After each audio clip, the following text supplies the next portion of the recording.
Al-Imam Asy-Syatibi rahimahullah ta'ala membagi bid'ah itu menjadi dua. Ya, bid'ah ditinjau dari hubungannya dengan syariat. Ada bid'ah hakikiyah dan bid'ah idhofiyah. Apa itu bid'ah hakiki?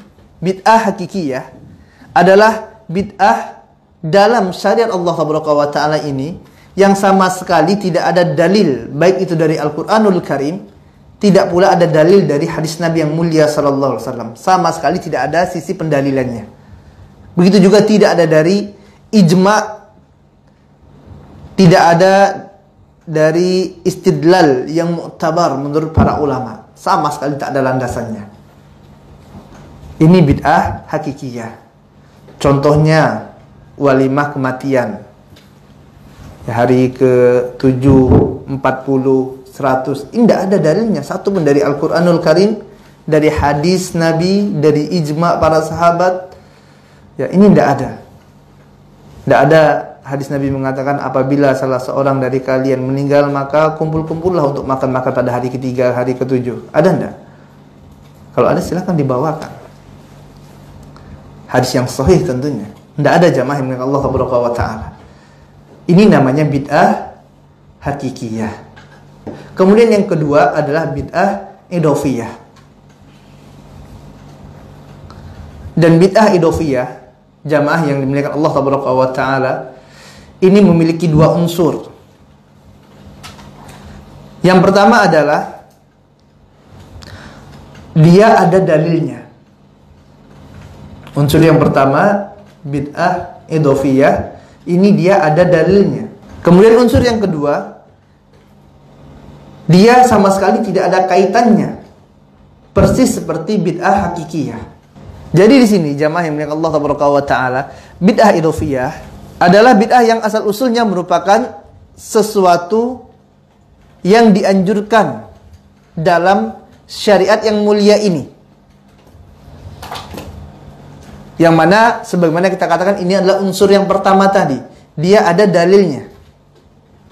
Pada dasarnya dia adalah sesuatu yang disyariatkan dalam agama Islam. Akan tetapi yang jadi permasalahan adalah dari segi tata cara pelaksanaannya, keadaannya, dari detail-detailnya yang tidak bersandarkan pada dalil. Padahal yang semacam ini, detail-detail seperti ini sangat membutuhkan dalil. Dan sebagian besar berkaitan dengan praktek ibadah dan bukan sekedar adat kebiasaan, kata Imam Syatibi dalam Mukhtasar Al-I'tisam. Ini adalah bid'ah idhofiyah. Dan bid'ah idhofiyah ini, jamaah yang dimuliakan Allah Subhanahu wa ta'ala, ini sangat familiar sekali, sangat akrab sekali dengan masyarakat kita ya di Indonesia ini. Dia dalilnya ada, tapi yang jadi masalah adalah pada kaifiyatnya, pada detail pelaksanaan ibadah tersebut. Mu'allif di sini rahimahullah ta'ala memberikan contoh seperti yasinan, tahlilan, sholawatan, membaca wirid bersama setelah sholat berjamaah dikomandoi oleh imam, kemudian membaca sholawat setelah azan dan iqamah, menghususkan malam nisfu Sya'ban untuk melakukan ibadah tertentu, maulidan dan lain ya sebagainya. Yang ini semuanya dikritisi oleh para ulama. Dan ini adalah bid'ah idhofiyah. Makanya jamaah yang dimuliakan Allah Subhanahu wa ta'ala, coba kita periksa kembali amalan-amalan kita tersebut.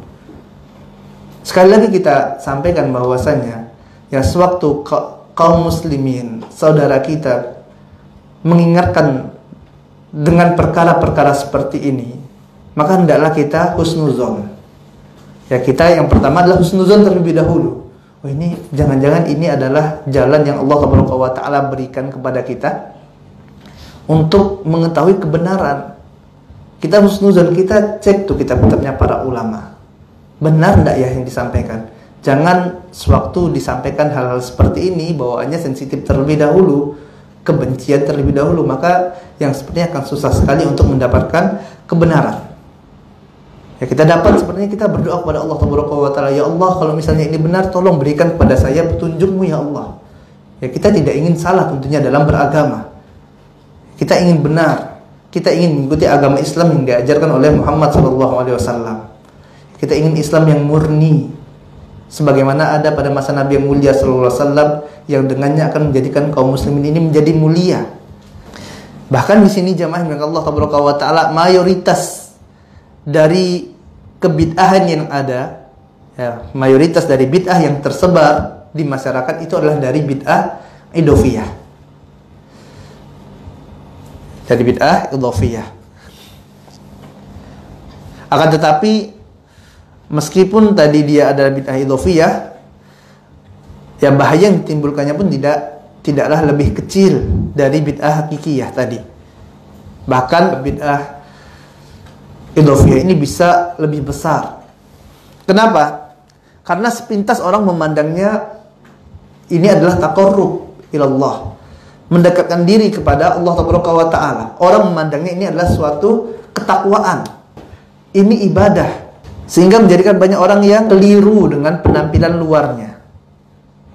Padahal sesungguhnya ini merupakan suatu kebid'ahan yang dibenci dalam syariat Allah Taala. Manusia mengira dia sedang mendekatkan diri kepada Allah. Sebagian orang mengira dia sedang taqarrub, mendapatkan pahala dari amalan yang dia kerjakan tersebut. Padahal dia sedang melakukan suatu tindakan kemaksiatan kepada Rabbul Alamin.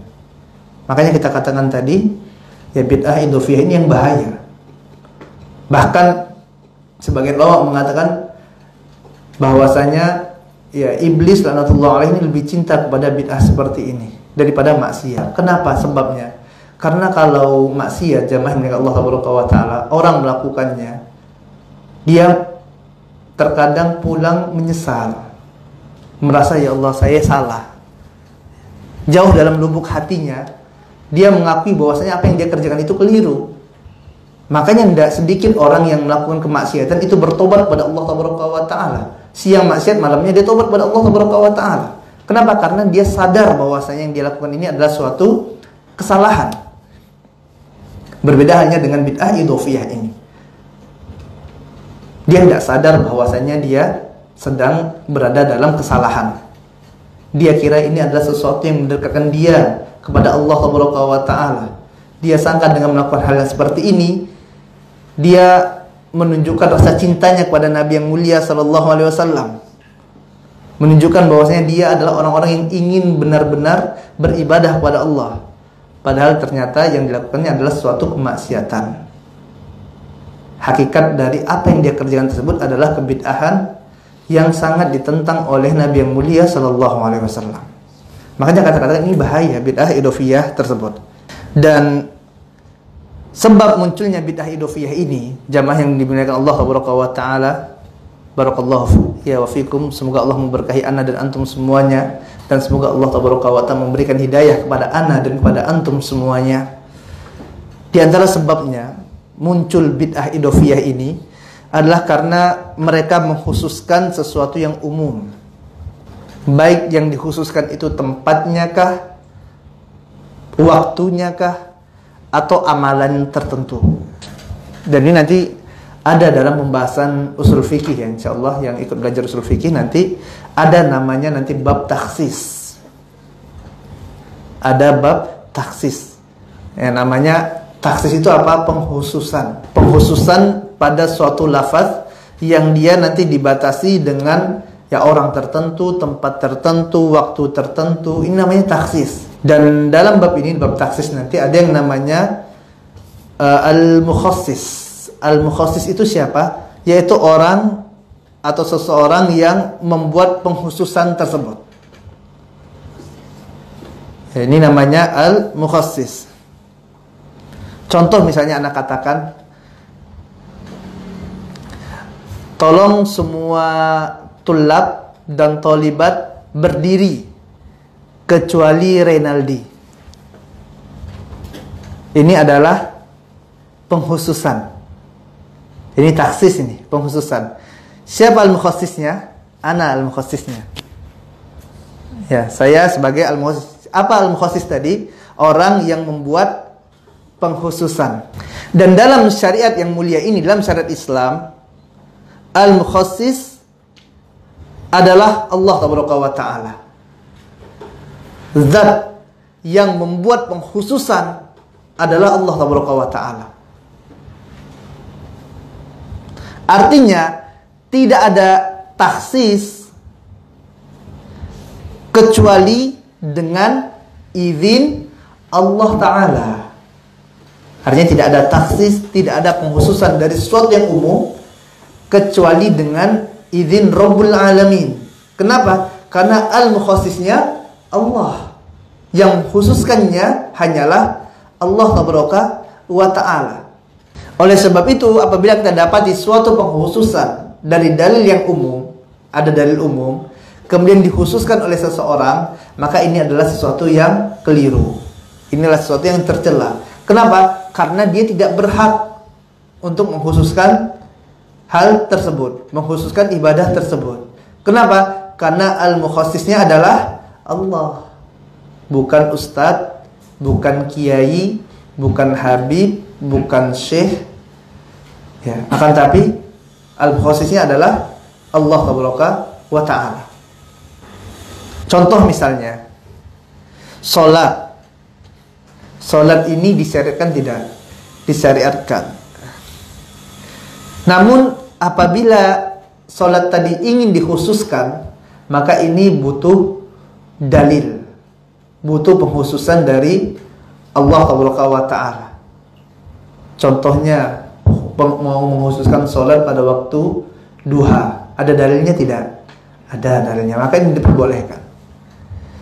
Kemudian ada orang yang mau mengkhususkan sholat birrul walidain. Saya mau khusus sholat ini untuk kedua orang tua saya. Sholat birrul walidain. Boleh enggak? Enggak boleh. Kenapa? Karena tidak ada dalil. Tidak ada takhsis dari Rabbul Alamin. Tidak ada pengkhususan dari Allah Ta'ala. Maka yang seperti ini tercela. Ini bid'ah. Sholatnya baik enggak? Salat baik. Birrul walidain baik enggak? Baik. Tapi sewaktu dia mentahsis, mengkhususkan salat ini dan birrul walidain tadi, dia khususkan, maka ini butuh yang namanya dalil. Contoh lain, sholawat. Sholawat ini bagus tidak? Bagus, subhanallah. Disyariatkan tidak? Disyariatkan. Bahkan Allah Ta'ala mengatakan, innallaha wa malaikatahu yusalluna 'alan nabi ya ayyuhalladzina amanu shallu 'alaihi wa sallimu taslima. Ya, bersalawatlah kepada Nabi yang mulia SAW. Diperintahkan kita untuk bersalawat kepada Nabi yang mulia sallallahu alaihi wasallam. Ya, salawat bagus enggak? Bagus. Siapa bilang enggak bagus? Disyariatkan enggak? Disyariatkan oleh Allah Ta'ala. Ya, bahkan dapat pahala yang besar dari sisi Allah Ta'ala. Ini perintahnya secara umum. Apabila mau dikhususkan, maka butuh dalil. Contoh misalnya, ada orang yang dia bersim, asim, Allahumma sholli ala Muhammad. Boleh enggak? Benar enggak yang seperti ini? Benar enggak? Enggak benar. Kenapa enggak benar? Kan salawat baik. Antum menyuruh orang enggak boleh salawat. Kan kayak gitu kan mereka katakan. Ini salawat, ini orang-orang ini tidak mencegah kita untuk salawat nih. Padahal saya mau bersalawat pada Nabi. Nah, yang jadi masalah adalah taksisnya. Dia khususkan salawat tadi setelah bersim. Ini yang kita kritisi, jamaah yang mulia Allah Ta'ala. Ini yang dikritisi oleh para ulama. Ya, taksisnya ini loh yang butuh dalil dari al-mukhassis tadi. Butuh keterangan, persetujuan dari Allah Ta'ala. Ini syariat punya Allah Ta'ala. Allah yang memiliki syariat ini, yang berhak untuk mengkhususkan sesuatu yang umum tadi. Maka tidak bisa seseorang mengkhususkannya tanpa adanya dalil, keterangan dari Allah atau apa yang disampaikan oleh utusannya, yaitu Muhammad SAW. Rasulullah SAW adalah utusan Allah, ya, menyampaikan apa yang diperintah oleh Allah Ta'ala. Wa ma yantiqu anil hawa in huwa illa wahyu yuha. Ada dalil dari Al-Quran, naam, oh ini pengkhususannya. Ada dalil dari Nabi yang mulia SAW, oh ini pengkhususannya. Kalau tidak ada, maka tidak boleh kita mengkhususkan. Walaupun tadi salawatnya baik, tapi ini untuk umum, bukan untuk pengkhususan. Dan kayak gini banyak sekali jamaah yang milik Allah Taala. Ya, salawatan, kemudian salam-salaman setelah sholat jamaah, ada nggak kayak gitu? Sallallahu ala Muhammad, sallallahu alaihi wasallam, berdiri muter-muter salaman. Salaman baik tidak? Baik enggak tuh salaman? Baik. Salawat bagus enggak? Bagus salawat. Namun yang jadi masalah adalah sewaktu dia dikhususkan. Maka ini yang kita katakan ini butuh dalil pengkhususan tersebut. Ada enggak dalilnya? Masalahnya ini tidak ada dalil pengkhususan dari Allah Subhanahu wa taala. Makanya kita katakan ini adalah sesuatu yang menyimpang. Ini adalah sesuatu yang keliru jamaah milik Allah Subhanahu wa taala. Ya. Karena tidak ada takhsis dari Rabbul Alamin. Tidak ada pengkhususan amalan tersebut dari Allah Subhanahu wa taala.